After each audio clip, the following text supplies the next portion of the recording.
Hola, j'espère que vous allez bien. Aujourd'hui je vous retrouve pour une nouvelle vidéo. On va parler voiture aujourd'hui. La toute première vidéo voiture, je crois que c'est lorsque j'avais eu ma première Mini Cooper Sport. Et ensuite j'avais fait une vidéo en partenariat avec Mini Cooper. Ils m'avaient prêté leur toute nouvelle Mini Cooper électrique. Et du coup je vous avais fait une vidéo où je vous montrais un petit peu la voiture, où je vous donnais aussi mon avis. Et là vous allez deviner où je veux en venir. Je vous présente la Tesla Model 3. Pour la petite histoire, ce n'est pas du tout un partenariat. On l'a loué du coup pour les vacances parce que, comme vous le savez peut-être déjà, mais je suis en leasing et j'ai fait la bêtise de prendre seulement 10 000 km à l'année. Je voulais éviter de dépasser les kilomètres, donc pour ce fait, on en a profité de se faire plaisir et on a loué une voiture, non pas pour cramer. C'est pour ça qu'on n'a pas pris non plus une voiture de ouf, mais on voulait tester quand même cette belle voiture électrique. On voulait se faire un avis sur un plus long trajet. Victor avait déjà loué des Tesla, on voulait se faire notre propre avis sur un plus long trajet. C'est sûr qu'on avait beaucoup aimé les dernières fois où on en avait pris pour faire des déplacements comme pour aller sur Paris, etc.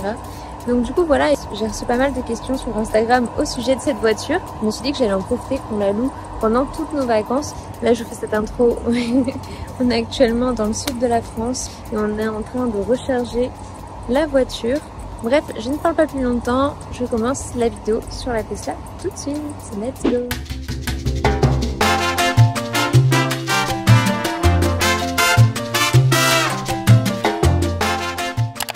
Bon, pour commencer, comme vous l'avez peut-être deviné, on est actuellement sur un parking où se trouvent des superchargeurs Tesla. Donc c'est uniquement réservé aux Tesla. Comme vous pouvez le voir, il y a plein de bornes. Et la Tesla est programmée automatiquement pour trouver ces superchargeurs là. Alors vous n'êtes pas obligé de recharger votre voiture à un superchargeur. Mais nous on le fait. Pourquoi? Parce que ces superchargeurs, comme ils portent bien leur nom, ont la particularité de charger super vite. C'est-à-dire que vous avez un plein jusqu'à 400 km en moins de 30 minutes. Donc voilà, après ça dépend du taux de charge avec laquelle vous arrivez. Moins il y a de batterie, plus la voiture va recharger vite. En général, il faut arriver en dessous des moins 20% pour vraiment avoir une bonne qualité de recharge. Concernant la batterie, puisque c'est la question qui m'est revenue le plus sur Instagram au sujet de cette voiture, tu vas pouvoir nous apporter ton point de vue. Mais moi en tout cas, de ce que j'ai pu voir, c'est que la voiture se charge relativement rapidement, comme je vous disais, encore plus avec les...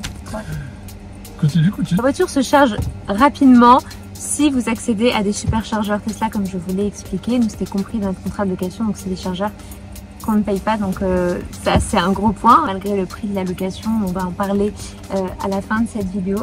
Concernant la charge, je trouve que c'était assez pratique. Nous, après, il faut savoir qu'on avait les chiennes avec nous, plus le chat.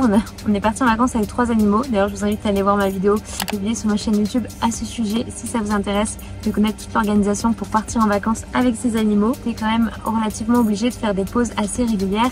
Et il faut savoir que du coup, quand vous avez une voiture à batterie, vous allez forcément faire des pauses dans votre trajet pour recharger la voiture. Là, l'avantage avec les superchargeurs, c'est qu'on faisait des pauses de 15 minutes et on repartait avec le plein, quoi. On s'arrêtait quoi, toutes les 2-3 heures à peu près. Toutes les 2-3 heures.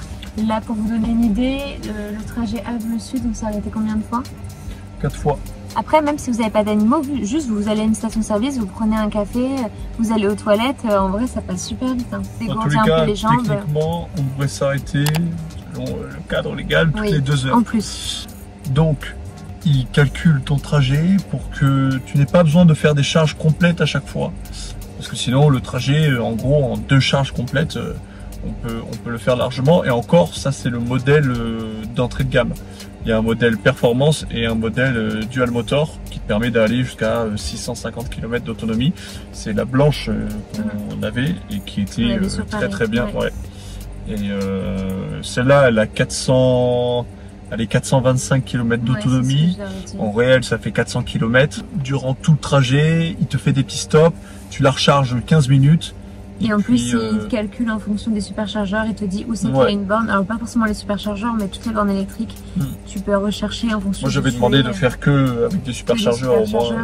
Voilà. Ça va vite. En plus là, c'est la 3e génération de superchargeurs. Ça va jusqu'à 250 kW délivrés. Et comme ton trajet est programmé, il prépare ta batterie à être rechargée avant. Donc en fait, il lâche du lest les derniers kilomètres pour que tu arrives en dessous des 20% et que la recharge soit encore plus rapide. Parce qu'au-dessus de 20%, il n'envoie pas pleine puissance. Voilà, c'est ça, c'est ce que je viens de dire en début. Donc globalement, tu es content pour l'instant de la batterie parce que souvent c'est l'autonomie. Globalement, la batterie, je trouve ça vraiment super bien, surtout pour un modèle de base. Seul petit bémol, c'est que la voiture, elle n'est pas dans un garage, elle est dans un parking. En plein soleil. Qui est en plein soleil, donc on consomme pas mal pour garder une bonne température dans la voiture. Quand on est dans la voiture, on met la clim, donc ça, par contre, on a constaté que ça consommait pas mal de batterie, puisque là, tu as fait le plein il y a 2 jours. Et bon, on se déplace quotidiennement là où on est en vacances, mais on fait pas des énormes trajets et on a pu constater qu'on avait perdu beaucoup de batterie. Donc ça c'est le petit bémol, voilà, en 3 jours. Alors bon, là avec climat fond, avec la musique, avec climat fond, la musique, le chargeur pour portable, l'animation sur le pad, etc. Mais voilà, ça c'est le petit bémol. Et en plus, mais je pense que c'est vraiment dû à la chaleur. Ah bah oui. Et on soupçonne en plus le fait que la voiture, parfois, pour s'acclimater et ne pas avoir trop chaud, doit se réguler toute seule et doit du coup s'envoyer de l'air frais. Et ça consomme pas mal de batterie. Donc voilà pour la batterie. Bon, maintenant on va aborder le deuxième point qui je pense est le plus important après l'autonomie. On va parler de la conduite puisqu'on achète quand même une voiture pour sa conduite, à savoir si elle est agréable ou non à conduire. Le fait que ce soit une voiture électrique, les démarrages, ce sont des démarrages tempête. Elle a une puissance et vous montez très très vite parce que c'est de l'électricité, donc c'est instantané, contrairement à une voiture thermique. Voilà, c'est ça que je voulais dire. Toi, au niveau de la conduite, qu'est-ce que tu en penses au niveau de la prise en main, etc. Je trouve ça vachement intéressant dans l'expérience de conduite. Moi j'aime bien, j'ai plus eu l'habitude avec des voitures un peu sport, donc un volant avec une direction assez rigide. Pareil au niveau du pédalier, c'est super intéressant. Comme tu disais, l'accélération, c'est assez surprenant. Pour avoir testé plusieurs types de véhicules, on arrive alors... bien sûr, il n'y a pas le bruit du moteur, etc. machin, mais on se rapproche très clairement des supercars. On est collé à son siège. Quoi d'autre? Le freinage est assez impressionnant parce que dès qu'on lâche l'accélérateur, alors après c'est un mode que l'on peut régler. Ceux qui ont déjà conduit des électriques connaîtront sans doute déjà ça. Dès qu'on lâche l'accélérateur, ça freine comme si on appuyait sur le frein. Donc c'est pas mal intéressant. Il faut s'y faire les premières minutes, mais après on y prend vraiment goût et ça permet de ne pas utiliser ces plaquettes de frein. Donc au niveau de l'entretien, je pense qu'on y gagne beaucoup. Donc ça c'est un point positif.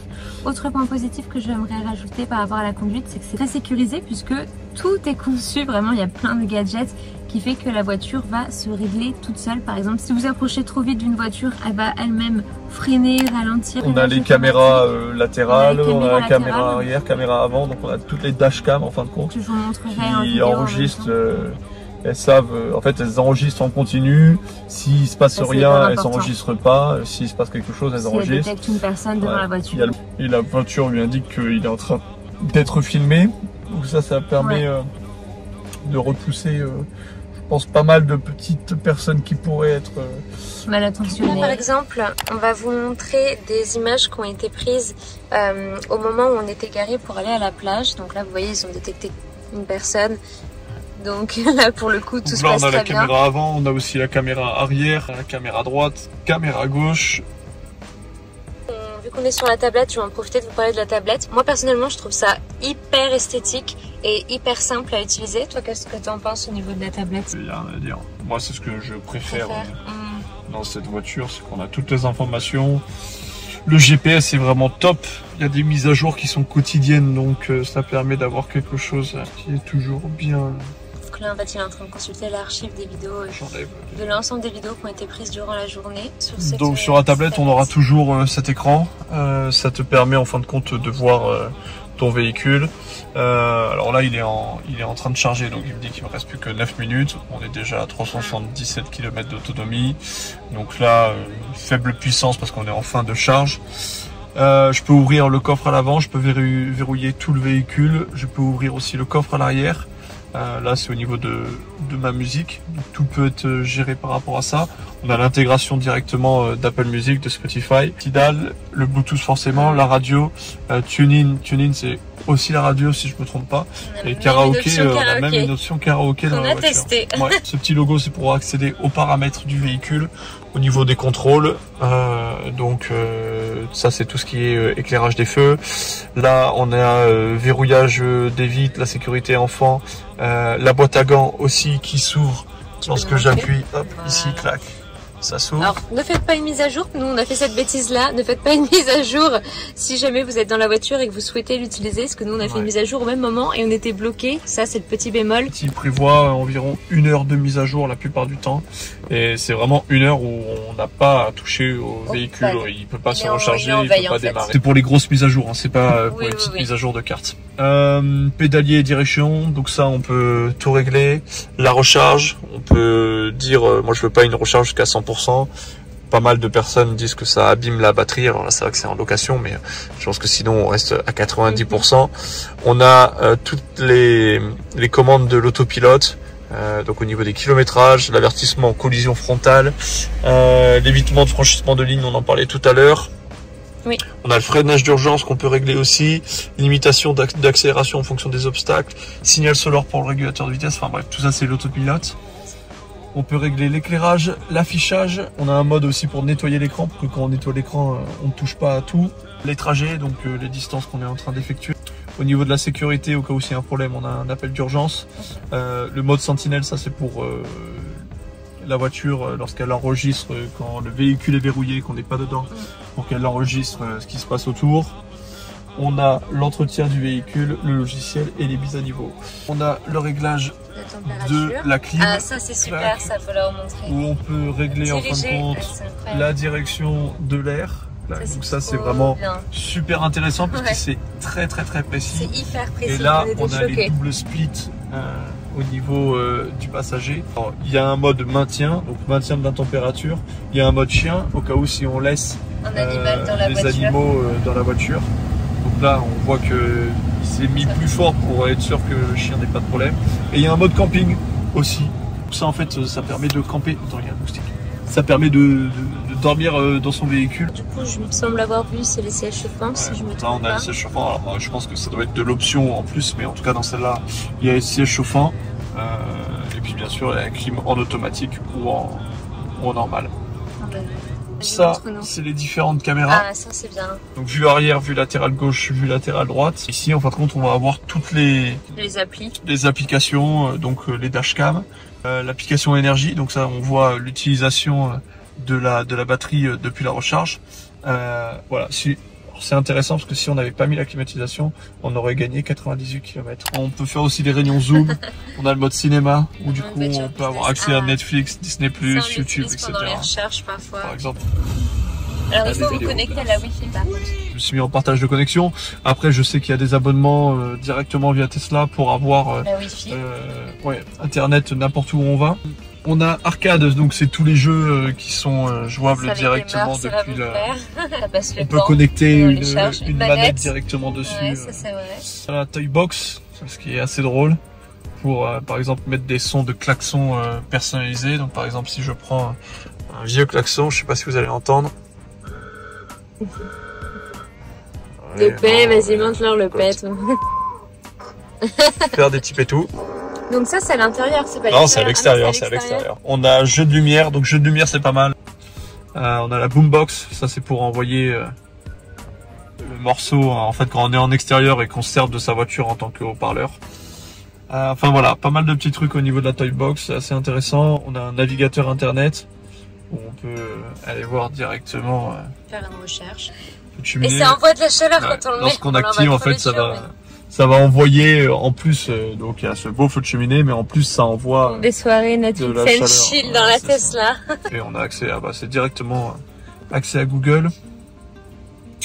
Des manuels, le Spotify comme on avait parlé, le Bluetooth, la radio, le karaoké, le TuneIn, le Tidal et l'Apple Music. Maintenant, parle-nous un petit peu, on va parler un peu des commandes de la voiture. Mais en option préférée, ce que je préfère dans la voiture, c'est parce qu'en tant que passagère, c'est la recharge. On a une recharge à induction ici, donc vous voyez Victor il a son téléphone et moi je peux même poser le mien aussi à côté et ça recharge pendant qu'on roule ou même quand on roule pas. Là par exemple, le moment que la voiture est allumée, ça recharge nos téléphones. Là on a quoi? On a l'accoudoir où il y a un rangement aussi à l'intérieur. Au niveau du volant, montre-nous un petit peu au niveau des commandes. Rien de précis, commande du son et puis ça c'est, je sais même pas quoi c'est, pour naviguer dans les menus. Non, le klaxon du coup et puis après commande basique avec les appels de phare, les clignotants. Pour démarrer, pour s'arrêter. Et ce qui est drôle par contre, voilà, c'est que quand je mets mon clignotant, ça affiche la dashcam latérale correspondant au clignotant. Et ça c'est super intéressant en avantage parce que ça vous permet d'anticiper vos angles morts. Ouais, même pas d'anticiper, de voir les angles. Voilà, vous avez aucun angle mort du coup, plutôt que de tourner la tête, vous allez directement sur les caméras. Donc voilà, comme vous pouvez le voir, les commandes sont très simples. Alors moi c'est ce qui m'a surpris dans cette voiture. J'ai même dit à Victor, mais attends, c'est une ancienne Tesla ça, parce que j'étais assez surprise du côté très simplet. C'est ultra épuré. Ultra épuré de la voiture. Vous pouvez voir, il y a très peu de commandes au final. Contrairement à moi, par exemple, si je compare à ma Mercedes, il y a beaucoup plus de commandes au volant.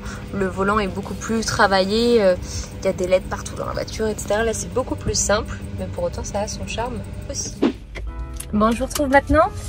J'ai oublié d'aborder un point très important qui m'a été demandé aussi beaucoup sur Instagram, c'est le prix. Donc il faut savoir que la voiture neuve, nous on a le Tesla Model 3, comme je vous ai dit, avec toutes les options qu'on vous a montrées, c'est 62 000 €.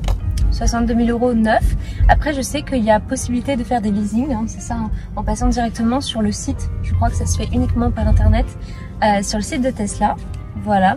Nous pour la location c'était vraiment du dernière minute, donc il faut savoir qu'on est passé par Carrefour, Carrefour Market. On était très étonnés d'ailleurs qu'ils proposent ça, donc c'est tout nouveau. Pour vous donner une idée un peu du prix, sans rentrer trop dans les détails, nous pour aller on va dire 3 semaines, on tourne aux alentours des 2000 €. Donc voilà, sachant que nous on a splitté en deux, donc ça reste quand même raisonnable pour le temps de location, pour les kilomètres qu'on fait avec, et comme je vous ai dit, dans le prix de la location est compris du coup les superchargeurs, c'est-à-dire qu'on ne paye pas les superchargeurs. À l'arrière, j'ai beaucoup plus d'espace que dans ma Mercedes. Pareil, le coffre est beaucoup plus grand. En plus de ça, on a un coffre aussi qui est devant, vu qu'il n'y a pas de moteur. Vous m'avez demandé aussi pourquoi moi j'ai pas pris ma Mercedes. Comme je vous disais, je suis trop juste au niveau de mon kilométrage par rapport à mon leasing. Donc voilà pour ça. Je profite du trajet pour vous faire la conclusion de cette vidéo, puisque la vidéo touche à sa fin. J'espère qu'on aura globalement répondu à toutes vos questions. Pour faire un résumé, dans l'ensemble, on est content de cette voiture.